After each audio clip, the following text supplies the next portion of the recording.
Hi welcome back to math magic learn with Veena. ನಾವು ಈ ಹಿಂದಿನ ತರಗತಿಗಳಲ್ಲಿ 7ನೇ ತರಗತಿಯ ಅಂಕಗಣಿತದ ಉಕ್ತಿಗಳು ಪಾಠದ ಬಗ್ಗೆ ನಿಮಗೆ ಕೆಲವೊಂದು ಕ್ವಶನ್ಸ್ಗಳಾಗಿರ್ಬೋದು, ಅದನ್ನು ಹೇಗೆ ಬಿಡಿಸ್ಬೋದು ಅನ್ನೋದ್ರ ಬಗ್ಗೆ ತಿಳ್ಕೊಂಡಿದ್ವಿ. ಈ ತರಗತಿಯಲ್ಲಿ ನಾನು ಏನು ತಿಳಿಸೋಕ್ಕೆ ಇಷ್ಟಪಡ್ತೀನಿ ಅಂದರೆ, ನೀವು ಅಂಕಗಣಿತದ ಉಕ್ತಿಗಳು ಪಾಠದಲ್ಲಿ ನಾವು ಉಕ್ತಿಗಳನ್ನು ಸರಿಯಾದ ರೀತಿಯಲ್ಲಿ ಬಿಡಿಸ್ಬೇಕಾದ್ರೆ ನಮಗೆ ಸಂಖ್ಯೆಗಳ ಬಗ್ಗೆ ಪೂರ್ಣವಾದ ಜ್ಞಾನವನ್ನು ತಿಳ್ಕೊಂಡಿರಬೇಕು. ಸೊ ಯಾವುದೇ ಒಂದು ನೀವು ಪಾಠವನ್ನು ಓದ್ತಾ ಇದ್ದೀರಿ ಅಂದರೆ ಆ ಪಾಠದ ಕಾನ್ಸೆಪ್ಟ್ಗಳನ್ನು ಕ್ಲಿಯರಾಗಿ ಡೆಪ್ತಾಗಿ ತಿಳ್ಕೊಂಡಾಗ ನಮಗೆ ಅದನ್ನು ಬಿಡಿಸ್ಲಿಕ್ಕೆ ಸಹಾಯ ಆಗುತ್ತೆ. ಈಗ ನಿಮಗೆ ಸಂಖ್ಯೆಗಳು ಅದೆಲ್ಲ ನೀವು ಹಿಂದಿನ ತರಗತಿಯಲ್ಲಿ ಕಲ್ತಿದ್ದೀರ. ಇನ್ನೊಂದು ಸರಿ ರಿವೈಂಡ್ ಮಾಡ್ಕೊಳ್ಳೋಣ.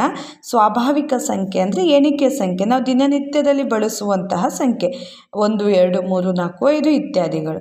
ಅದೇ ಸಂಖ್ಯೆಗೆ 0ಯನ್ನು ಸೇರಿಸಿದಾಗ ಅದೇನಾಗುತ್ತೆ, ಪೂರ್ಣ ಸಂಖ್ಯೆ ಆಗುತ್ತೆ.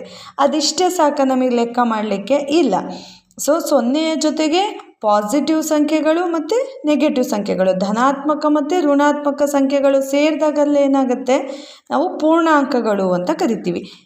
ಇಲ್ಲಿ ನೀವು ನೋಡ್ತಿರ್ಬೋದು, ಇಲ್ಲಿ 10 - 2 + 8 ಒಂದು ಉಕ್ತಿಯನ್ನು ಬರೆದಿದ್ದೀನಿ. ತುಂಬ ಮಕ್ಕಳಲ್ಲಿ ನೀವು ಏನು ಪ್ರಾಬ್ಲಮ್ ಮಾಡ್ಕೋತೀರಾ ಬಿಡಿಸುವಾಗ ಅಂದರೆ, ಈ ರೀತಿಯಲ್ಲಿ ಬಿಡಿಸೋದ್ರಲ್ಲಿ ನಿಮಗೆ ಫಸ್ಟ್ ಯಾವ ಸಂಖ್ಯೆಯನ್ನು ಬಿಡಿಸ್ಬೇಕು, ಈ ಹೇಳಿಕೆಗಳನ್ನು ಬಿಡಿಸೋದ್ರಲ್ಲಿ ನಿಮಗೆ ಕೆಲವೊಂದು ಕನ್ಫ್ಯೂಸ್ಗಳು ಆಗುತ್ತೆ. ಈಗ ನೋಡ್ರಿ, ಇಲ್ಲೊಂದು ಸಂಖ್ಯೆಯನ್ನು ಬರೆದಿದ್ದೀನಿ 2 + 3 ಅಂತ. ಅಂದರೆ ನೀವು ಸಂಕಲನ ಅಂದಾಗ ಈ ರೀತಿ ಬರಿತೀವಿ. ಸೊ 2 + 3 ಅಂದರೆ ನೀವು ಈಸಿಯಾಗಿ 5 ಅಂತ ಬರಿತೀರ, ಕೂಡಿಸಿ ಬರಿತೀರ. ಇಲ್ಲಿ ಅದೇ ಸಂಖ್ಯೆಗೆ ಇನ್ನೊಂದು -2 - 3 ಅಂತ ಬರಿತೀನಿ. ಈಗ ಎರಡೂ ಚಿಹ್ನೆಗಳು ಏನಾಗಿದೆ, ಸಮವಾಗಿದೆ. ಸೊ ನಾವು ಸಂಕಲನ ಮಾಡುವಾಗ ಇಲ್ಲಿ ಎರಡರ ಪಕ್ಕ ಯಾವುದು ಚಿಹ್ನೆ ಇಲ್ಲ ಅಂದರೆ ಅಂಡರ್ಸ್ಟುಡ್ ಅದು. ಸೊ ಪ್ಲಸ್ ಇದೆ ಅಂತ ನೋಡ್ರಿ, ಇಲ್ಲಿ +2 + 3 ಅಂದಾಗ +5 ಬರುತ್ತೆ. ಓಕೆನಾ? ಅದೇ ರೀತಿ ಇಲ್ಲಿ -2 - 3 ಅಂದಾಗ ಕೂಡಿಸ್ಬೇಕಾಗತ್ತೆ, ಕೂಡಿಸಿ ನಾವು ಮೈನಸ್ಸಲ್ಲೇ ಬರಿಬೇಕಾಗತ್ತೆ. ಓಕೆನಾ?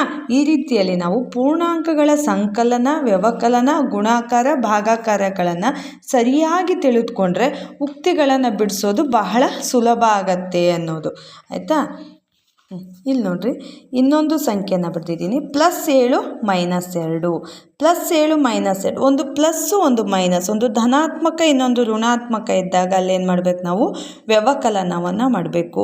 7 - 2 ಅಂದರೆ ಏನಾಗುತ್ತೆ, ಇಲ್ಲಿ 5 ಬರುತ್ತೆ. ಚಿಹ್ನೆ ಏನು ಬರಿಬೇಕು ನಾವು, ದೊಡ್ಡ ನಂಬರಿಗೆ ಯಾವ ಚಿಹ್ನೆ ಇದೆ ಇದರಲ್ಲಿ 7 ಮತ್ತು 2ರಲ್ಲಿ ದೊಡ್ಡ ಸಂಖ್ಯೆ ಯಾವುದು, 7. 7ಕ್ಕೆ ಯಾವ ಚಿಹ್ನೆ ಇದೆ, ಪ್ಲಸ್ ಇದೆ, ಪ್ಲಸ್ಸನ್ನು ಬರಿತೀನಿ. ಈಗ ಇದೇ ಲೆಕ್ಕವನ್ನು ನಾನು ಚಿಹ್ನೆಗಳನ್ನು ಚೇಂಜ್ ಮಾಡ್ತೀನಿ. ನೋಡಿ, -7 + 2 ಇದೆ.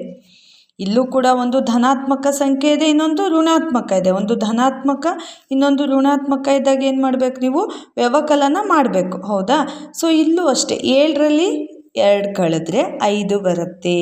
ಇಲ್ಲಿ ಏನಾಗುತ್ತೆ, ದೊಡ್ಡ ನಂಬರ ಚಿಹ್ನೆಯನ್ನು ಬರೀಬೇಕು. ಇಲ್ಲೇನಾಗುತ್ತೆ -5. ನೀವು ನೋಡ್ತಾ ಇರ್ಬೋದು, ಇಲ್ಲೇನಾಗುತ್ತೆ, ಇದಕ್ಕೂ ಈ ಲೆಕ್ಕಕ್ಕೂ ನೀವು ವ್ಯತ್ಯಾಸ ನೋಡ್ತೀವಿ. ಇಲ್ಲಿ +5 ಬಂತು, ಇಲ್ಲಿ -5 ಬಂತು. ಇದೇ ರೀತಿಯಾಗಿ ಈಗ ಒಂದು ಹೇಳಿಕೆಯನ್ನು ಬರಿತೀನಿ ನೋಡಿ ನಾನು.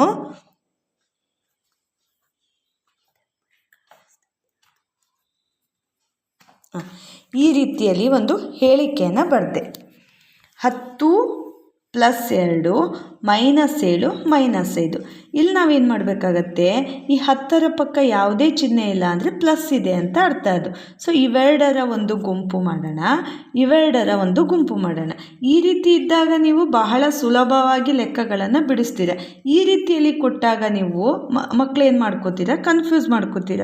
ಇಲ್ಲಿ 4 ಅಂಕಿಗಳು ಇದ್ದಾವೆ, 4 ಸಂಖ್ಯೆಗಳಿದೆ, ಪ್ಲಸ್ ಇದೆ, ಮೈನಸ್ ಇದೆ, ಹೇಗೆ ಬಿಡಿಸ್ಬೇಕಪ್ಪ ಅಂತ ಏನು ನೀವು ಇದು ಮಾಡ್ಕೋಬಾರ್ದು. ಪೂರ್ಣಾಂಕಗಳ ಬಗ್ಗೆ ನೀವು ನೀಟಾಗಿ ತಿಳ್ಕೊಂಡಿದ್ರೆ, ಪೂರ್ಣಾಂಕಗಳನ್ನು ಹೇಗೆ ಬಿಡಿಸ್ಬೇಕು ಅಂದರೆ ಧನಾತ್ಮಕ ಸಂಖ್ಯೆ, ಋಣಾತ್ಮಕ ಸಂಖ್ಯೆಗಳನ್ನು ಹೇಗೆ ಬಿಡಿಸ್ಬೇಕು ಅಂತ ಗೊತ್ತಿದ್ರೆ ತುಂಬ ಸುಲಭ ಆಗುತ್ತೆ. ನೋಡಿರಿ, ಫಸ್ಟು ಇವೆರಡನ್ನು ಒಂದು ಗುಂಪು ಮಾಡ್ಕೊಳ್ಳೋಣ. 10 + 2 ಏನಾಗುತ್ತೆ, 12 ಆಯಿತು.